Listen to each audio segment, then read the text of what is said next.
In this section, our goal is to solve multi-step linear equations in one variable with variables on both sides. Let's look at some examples. Solve each equation. Check your solution using the substitution property. Here is an equation with variables on both sides of the equal sign. Variables here, variables here. First thing I do is I deal with the variables. So I see that I have like terms, x's and x's and x's. On this one side of the equation, in this expression, because they're on the same side of the equation, I can combine these like terms. Negative 10x and positive 2x make negative 8x. The 7 is not like anything else on this side, so I'm just going to rewrite the 7. On the other side of the equation, I have 4x, not like anything over here, and I have minus 17, not like anything else. Now that each term on one side are different and each term on the other side are different from each other, then I look at the x's. I want to get my x's together. Let's make a little note that we always get x together first. Now, if I want to bring these x's, remove them from this side, I would be subtracting because this is positive, which means I'd be subtracting to a negative and I'd get negative x's over here. We can do that, but it may be easier to deal with positive numbers. So I'm going to choose to add 8x to both sides because then on this side I have 12 x's, positive. Let's write everything else that's left over. 7 over here and minus 17. Now my goal is to get the x by itself. Doing our order of operations backwards, the stuff farthest away from the x, minus 17, I'm going to add 17 using my addition property of equality. That gives me 24 equals 12x. Now I want the 12 that's multiplied to not be multiplied to the x, so I'll divide both sides by 12. That gives 2 equals x. Even though this is true that 2 equals x, it's better if we turn it around and put x first. So x equals 2. Using the symmetric property, this is the symmetric property of equality, I am allowed to turn it around. X equals 2, and that should be my final answer. Let's now check our solution using the substitution property. Do you remember what that means? The substitution property is when we plug it in to check our answer. Looking at our original equation, we would check by doing 7 minus 10 times 2 instead of 10 times x plus 2 times 2 instead of 2 times x equals 4 times 2 minus 17. I do the multiplication first. So 7 minus, this makes 20, plus 2 times 2 makes 4. 4 times 2 makes 8, minus 17. Working from left to right, 7 minus 20 makes negative 13. Negative 13 plus 4 makes negative 9. 8 minus 17, negative 9. So negative 9 equals negative 9. Remember, the other way to check is with our calculator. So what I can do with my calculator is use my store button. 2 is my value. I store it into the variable x, enter. Now I'm going to type both sides of the equation one at a time. 7 minus 10x plus 2x. 7 minus 10x plus 2x. Enter. Now the other side of the equation. 4x minus 17. Enter. I got -9 for both sides. That means my answer of x equals 2 is correct. Let's look at another. This time, I see parentheses on this side. First thing I'll want is to distribute over here. So let's multiply 5 times a and 5 times -3. 5a minus 15. Let's write the rest of our equation. Equals 3 minus a. Now I only have a once over here and I only have a once over here. So now let's deal with getting our a's together. Again, if I have a negative a, I'll usually prefer to bring it to the other side by adding a to both sides gives 3 equals 5a plus a makes 6a, because remember that's like 1a, minus 15. I want the a by itself, so I'm going to add 15 on both sides. What's left over? 18 equals 6a. Divide both sides by 6, and 3 equals a. Using the symmetric property, I'm going to switch it around. A equals 3. Now we can get our calculator and check our answer. I'm going to plug 3 in for a. 3 store, here's a, so alpha a. Now I type this side, 3 minus alpha a, enter. And now I type this side, 5 parentheses alpha a minus 3 close parentheses, enter. See, I got the same number, so I know my answer is correct. Numbers 3 and 4 look very similar. Almost the same equation, but what's different about these two?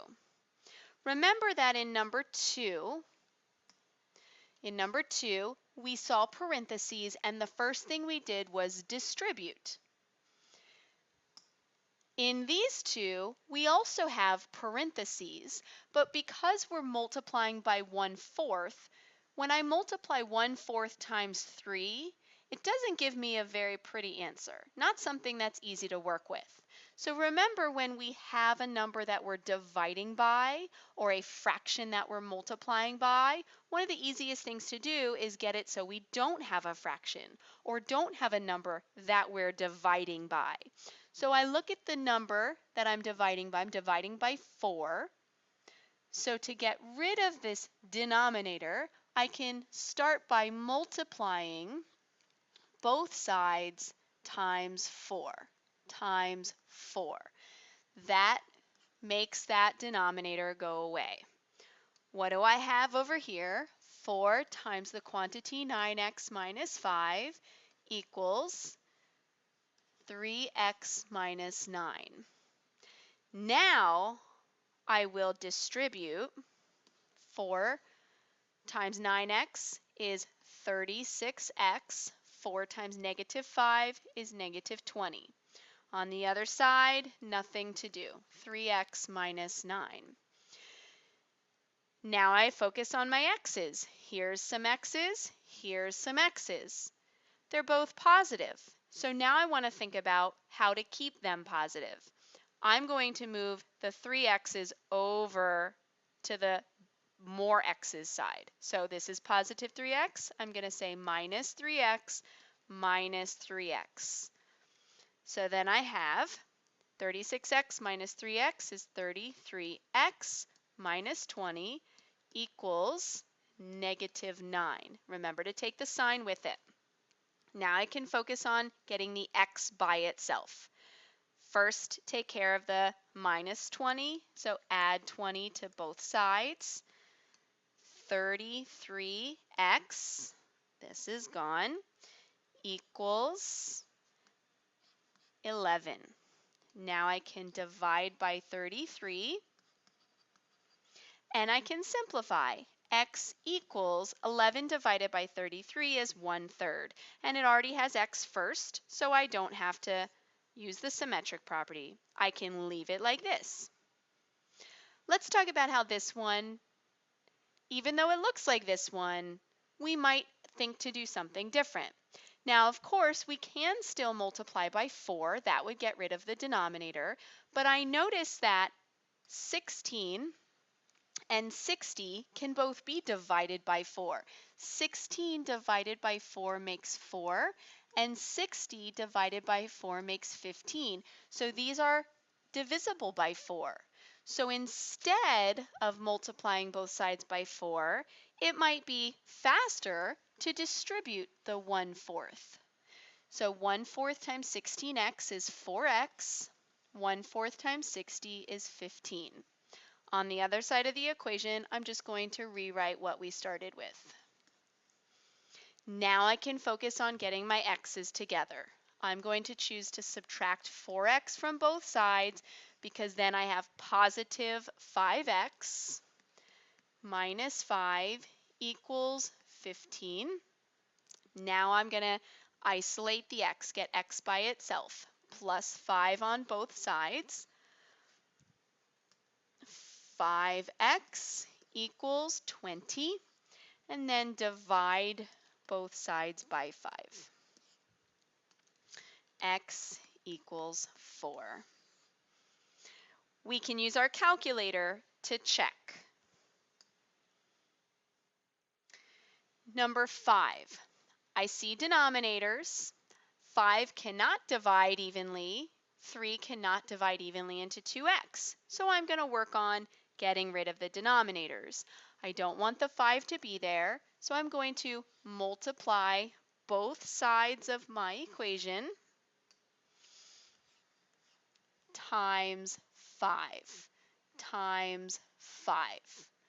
This way, I don't have that 5 anymore. X minus 2 is left here. 5 times 2x is 10x divided by 3. I have one more denominator to deal with, so I'm going to multiply by what I'm dividing by. Multiply by 3 and multiply by 3. I have here 3 times the quantity x minus 2, here 10x. Now I need to distribute. 3 times x is 3x. 3 times negative 2, negative 6, equals 10x.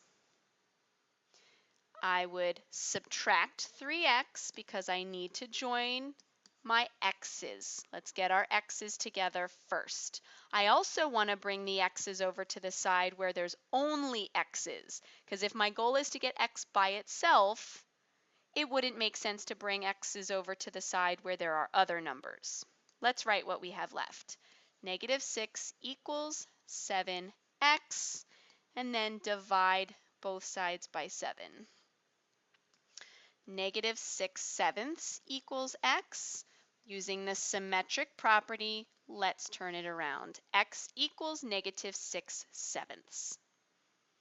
Let's look at another one that has fractions. Here's the two sides of the equation. Now, although I could multiply everything by the 2, it may be a little bit easier to get rid of the minus 5 first. Also, using our order of operations and working backwards, we're supposed to start with addition and subtraction. So the addition and subtraction we should take care of first. Let's write what we have left. 3x plus 1 divided by 2 equals, now these are not like terms, so I'm not going to combine them. I can't. Negative x plus 5. Now I can talk about getting rid of that number that I'm dividing by. Multiply by 2. Multiply by 2. On this side, I'm left with 3x plus 1. Over here, 2 times the quantity, negative x plus 5. I need to distribute that 2 to that quantity. Negative 2x plus 10. On the other side, 3x plus 1. Now I have x's here and I have x's here. I don't want to have negative x's, so let's add 2x to both sides. 3x plus 2x makes 5x plus 1 equals 10. Let's get the x by itself. Minus 1 minus 1. 5x equals 9. Divide by 5, divide by 5. X equals 9/5.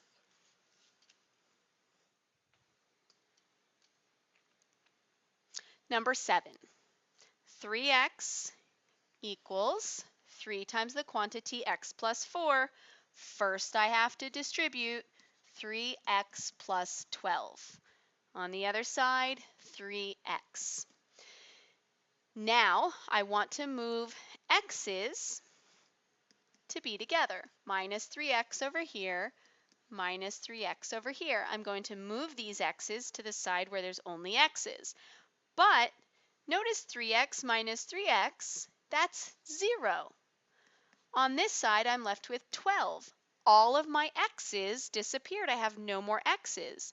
But does 0 equal 12? No, 0 does not equal 12. Never. So that means there's nothing I can put in for x that would make this equation true.